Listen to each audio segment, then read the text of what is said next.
go on a 20-meter circle in this end. Same thing. Nice tempo. 1, 2, 1, 2, 1, 2. Soft. Oh yeah. If you feel like he wants to reach down a little bit more, just on his own, just slide him some rein. But if he speeds up, just lower your neck and keep the same tempo. Because a lot of times we let go of them to say, oh, I feel you going down. They speed up, then that's a mistake. If your leg's not squeezing him for more speed, then he shouldn't speed up.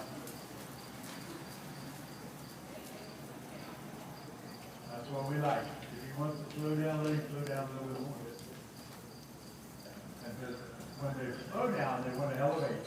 So you got to say, I want you to slow down and keep your neck down. Go across the diagonal.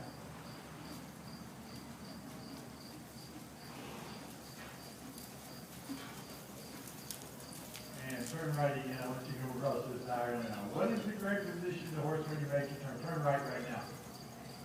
What is the correct position even if your horse is down as you make a turn on the diagonal? The nose has to be looking the correct direction. Your outside rein never is above your inside rein. Yep. You place the nose to the inside, even if their neck is down, so you don't have to lift it very high, but you lift your inside rein softly, and then you allow the turn with your seatbelt. There. You don't have to cross your left hand to make it turn. Your nose is already there. Now lower. Good. Start for turning for his left. This is going to be his better side because he likes to carry his nose to the left. 9 times out of 10, every rider I work on and horses, they have a problem in their bend. He's a lefty. He likes to be bent to the left. What we have to work more is on his right, not his left. Nope, I want you to go around there in a circle one time. Good.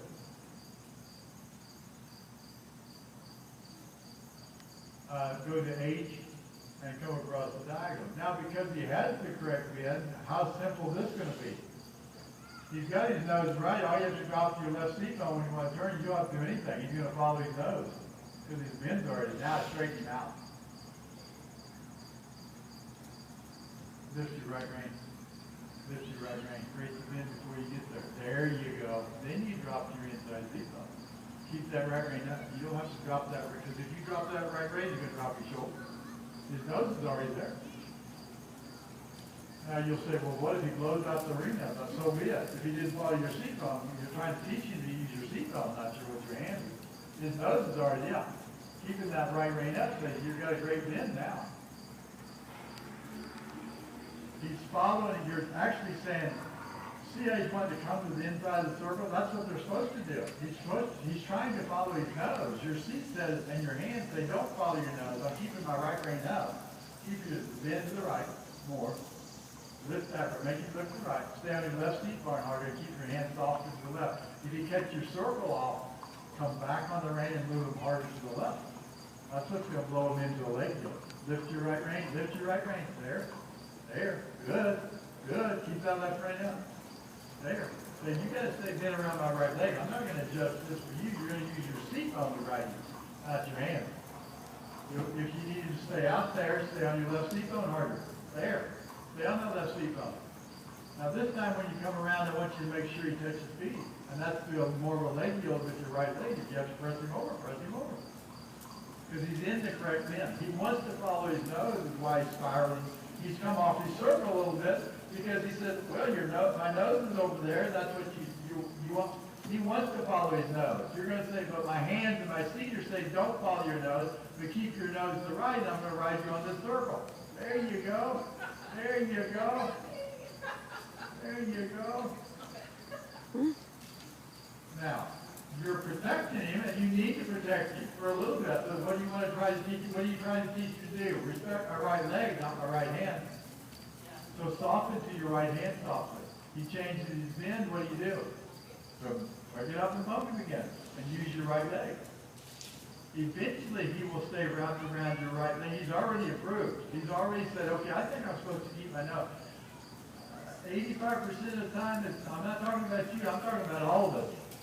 We get a horse in a position because we're not riding him correctly.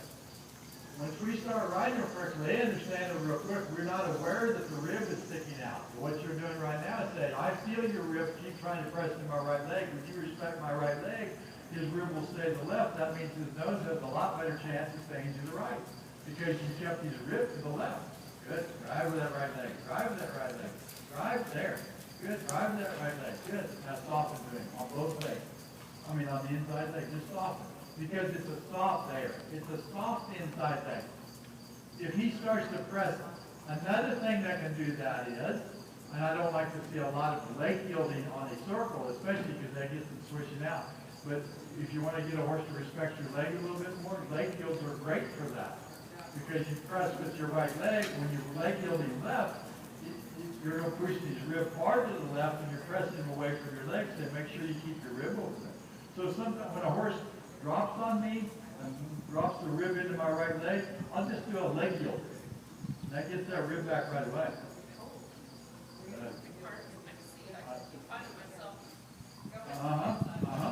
And that's what you're on a horse that's correct, you're supposed to be on your inside seat bone.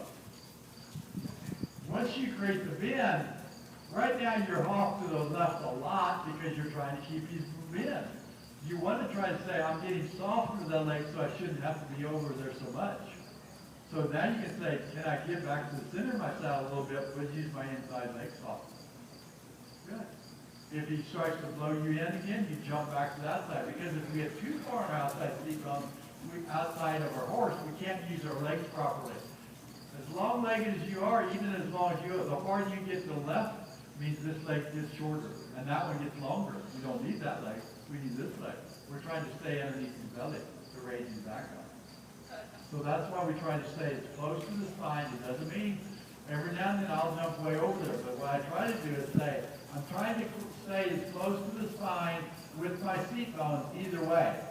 If I move to the outside, to the left of my seat bone, I may be 2 or 3 inches away from it. I don't know what the figure is. But I don't want to cross my inside seat bone over the top of the spine.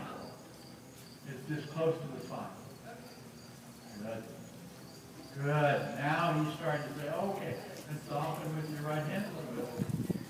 There you go. There you go. You're teaching you to go around your inside leg. It's not about your hand. It's about your leg and your seat.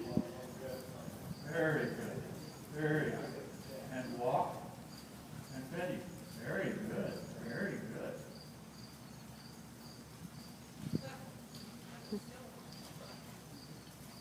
Look, he's still trying to walk in the bend. That's what you want. He's saying, oh, this is what you want me to do. So he's walking around your inside leg the whole time. Now see, he wants to come, that's what you say. Your nose is there, so you were using your right leg, and you weren't doing anything with your hand, which is fine. We were just letting you see, I want to turn and follow his nose. That's what they're supposed to do. If you're going on a circle, and he's supposed to, remember, this is what you're after. If her nose is the right, and I'm not preventing her from going that way, she's supposed to do this. The only reason she's going to go that way is through my seat bone.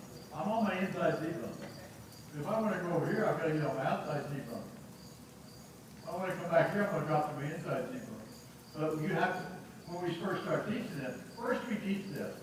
Follow your nose, follow your nose. Then when I come back out here, she's going to want to keep following her nose right here. If I stay on my seat bone, she's going to want to keep following her nose. I have to teach her. I'm on my inside seat bone, you can go here now. I'm not out here a bunch. And I'm not on a severe inside seat bone, but I'm still on my inside seat bone. That's the difference between the two. There's still, this is the inside, when I'm walking around this circle, I'm going to walk around this circle, I'm on my right seat bone. But it's real close to her spine. That means I'm on my inside seat bone, but I'm not here. See how that released her? I'm keeping my inside seat bone real close to her spine. That means my outside seat bone is out farther. So I feel weight on the inside seat bone, but I'm also over here with my weight. So she said, oh, I'm going to stay over there with Bill. When I drop, and when I release her right, if I drop farther and let my inside seat bone come farther in, she's going to follow her, if her nose is correct, she's supposed to follow her nose when I do that. I'm going to drop back over here. I'm going to drop back over here. I'm going to drop back over here. So it's what your movement, your hands are actually doing what your shoulders and your hips do. If I drop, she goes off the seat bone real well. But why she goes off the seat bone, every time I use my seat bone, my hands did the going to walk towards you, so